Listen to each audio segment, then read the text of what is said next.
Hi, thanks for joining us. I'm Nancy Velasquez, the Community Health Manager here in our Omaha location. And today, joining me is one of our providers, Jason Gillespie.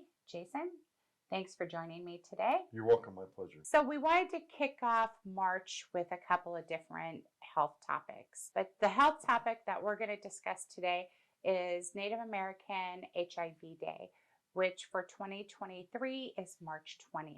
What we're going to discuss today is HIV awareness and prevention, and that's why we have Jason here, so he can let everybody know what exactly HIV is. Jason? So HIV, or the human immunodeficiency virus, it is a virus. It's different than other infections that we potentially see, such as bacterial infections that we think of, like with skin infections or sinus infections, ear infections. This is actually an infection that is a virus that actually affects our body's immune systems. And it may affect people's immune systems in different ways to be able to bring that immune system down and or make it work overtime to where then it makes us more susceptible to other infections or other disease processes.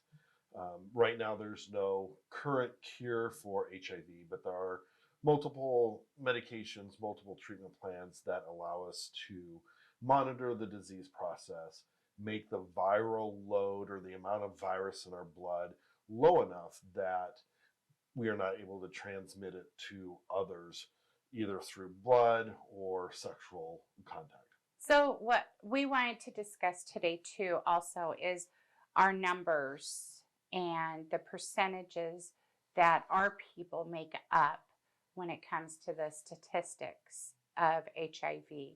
We make up of 2% of the US population, but we rank fourth in the rate of HIV diagnoses. 19% American Indians and Alaska Natives living with HIV in 2015 were undiagnosed, and we do have the lowest rate of survival after the AIDS diagnosis. So the HIV epidemic has impacted our community since the inception. But the impact has not always been nationally visible, and that's a problem that we face, and we face many unique challenges when it does come to HIV and AIDS.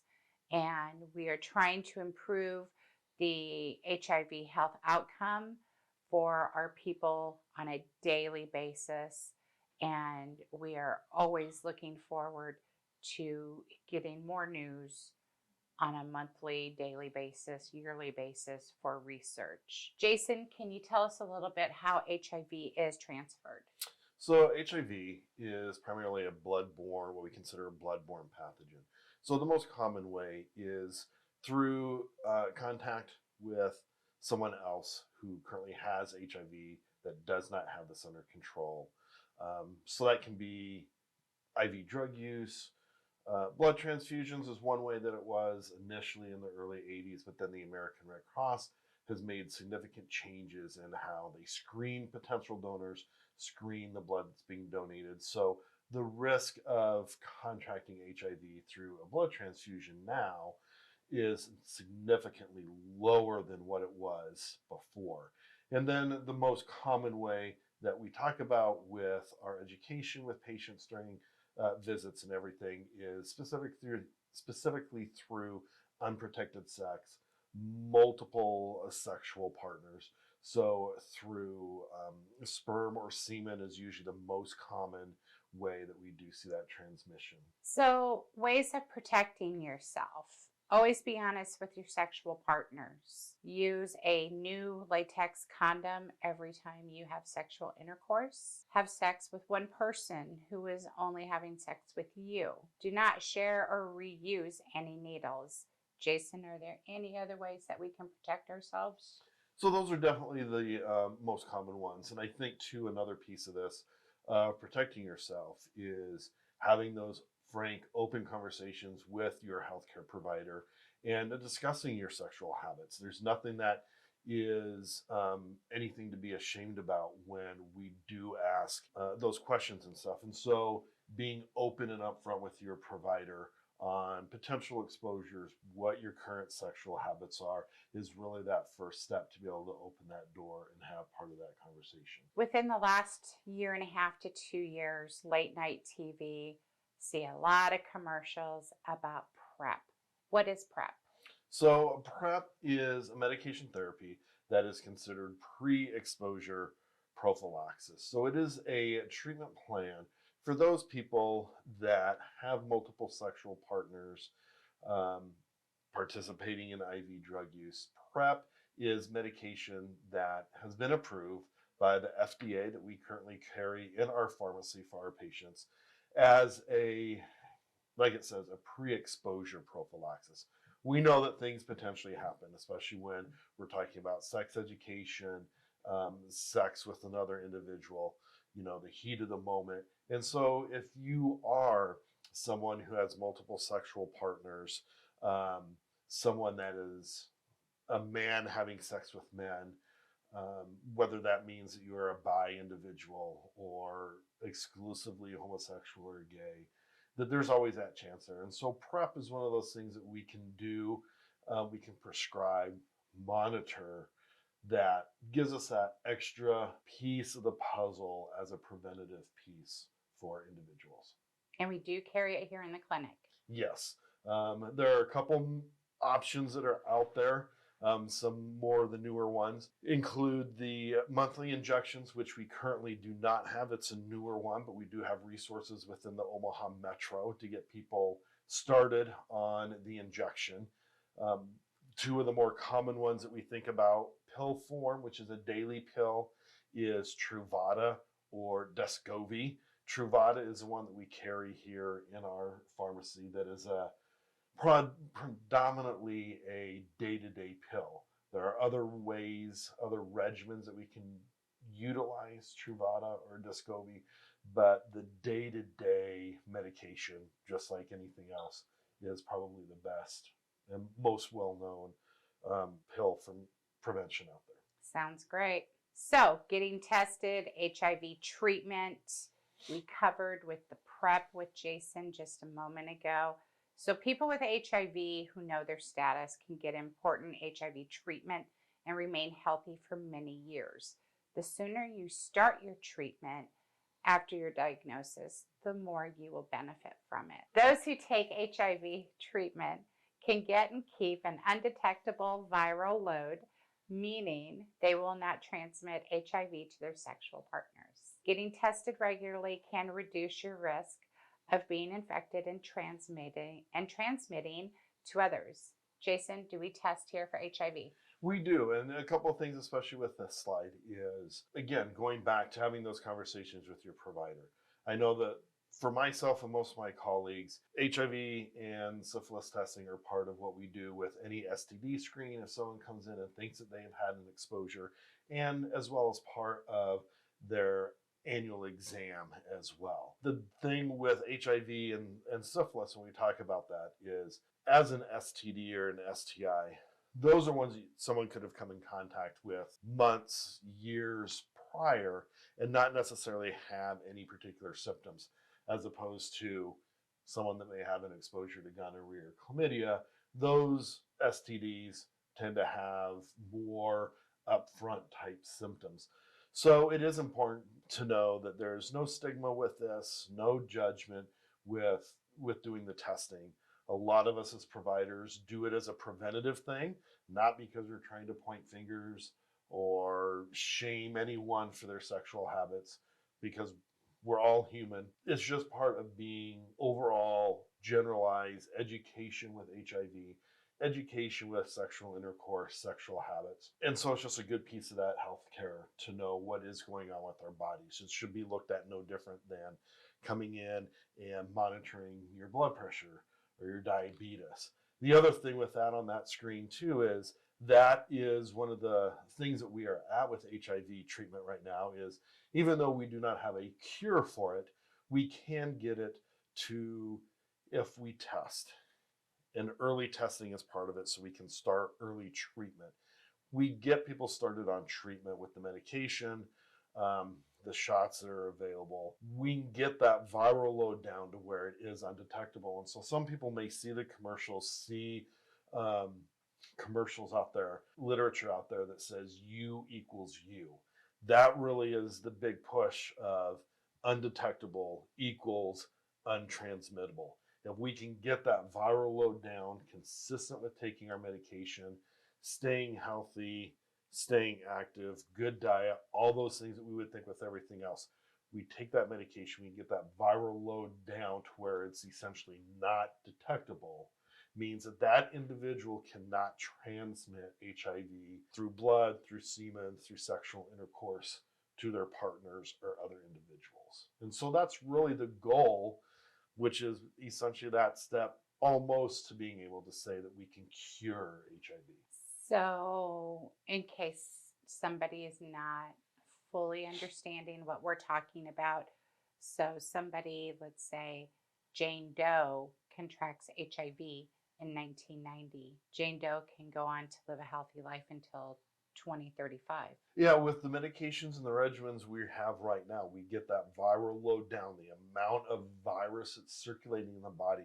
We get that down to a low enough level. Those individuals can lead a happy, healthy life as anyone else that is out in the community. And that is really the goal, is to keep that viral load, the amount of virus under control.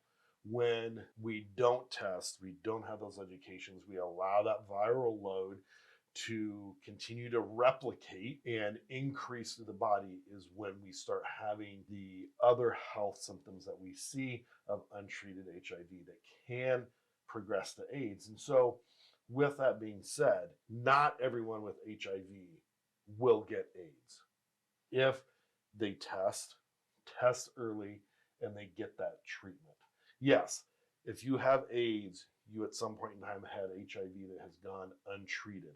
But if we can treat that HIV, keep it under control, the incidence of progressing to where you are that ill that we now say that you have AIDS has been significantly limited.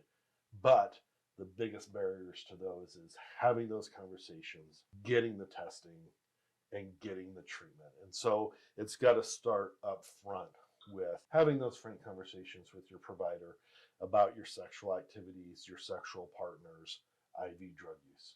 The strides we've made, maybe not soon enough, but we've made a lot of strides. Yeah, there definitely have been significant strides. Again, going back to the early 80s, when we didn't know what HIV was. We noticed it more, obviously, in larger communities of gay men, usually in San Francisco and New York City, coming in with not very common GI illnesses, skin illnesses, pneumonias, and not knowing what to do.